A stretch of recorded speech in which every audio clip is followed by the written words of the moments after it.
We have that new poll from ABC News and the Washington Post that points to start troubles for President Trump. His approval rating just 36%, the lowest ever for a president at the 6-month point.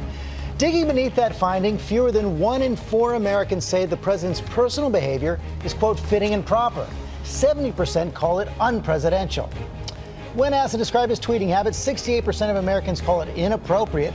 More than half say the tweets are dangerous. 1 in 5 call them refreshing. And the president taking to Twitter to defend his son, Don Jr., as questions grow about that meeting with a Russian lawyer in Trump Tower during the campaign. Our chief White House correspondent, John Karl, is there in Washington, has the latest for us. Good morning, John. Good morning, Robin. After his trip to Paris and a weekend spent watching golf at his New Jersey resort, the president is back here at the White House, fending off new questions related to the Russia investigation. The president appeared relaxed and in good spirits watching the U.S. Women's Golf Open over the weekend at his New Jersey club. But he is fuming about the investigation into Russian meddling in the 2016 campaign. The president's lawyer making it clear who the president believes is leading what he calls a witch hunt. Is he saying that the Mueller investigation is part of a witch hunt?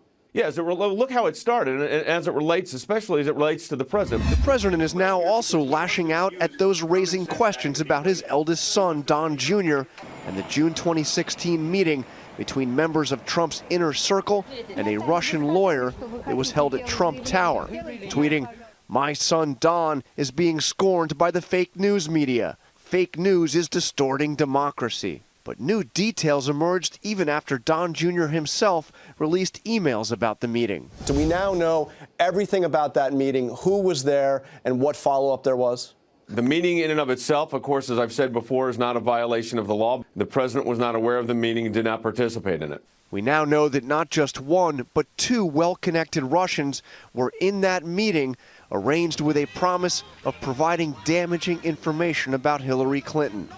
A Russian lawyer aligned with the Kremlin and a Russian-American lobbyist who was once an officer in a Soviet counterintelligence unit. This is about as clear evidence you could find of intent by the campaign to collude with the Russians. In a new ABC News poll, 63% of Americans think the meeting was inappropriate. The president has said that he would testify under oath about all of this. Would you be willing to speak under oath to give your version of 100%. But his lawyer said he doesn't think the testimony will happen. The president You don't think it will happen? He would do it.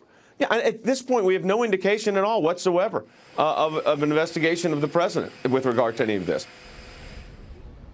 I also asked the president's lawyer if the president would consider pardoning the key figures in this investigation, people like former National Security Advisor Michael Flynn, his former campaign chairman Paul Manafort. Many Democrats fear that he will do that. The president's lawyer said he hasn't talked to the president about that, but he certainly didn't rule it out, saying, quote, he can pardon individuals, of course. That's because the founders of our country put that in the Constitution, the power to pardon. Robin? We'll wait to see if that happens.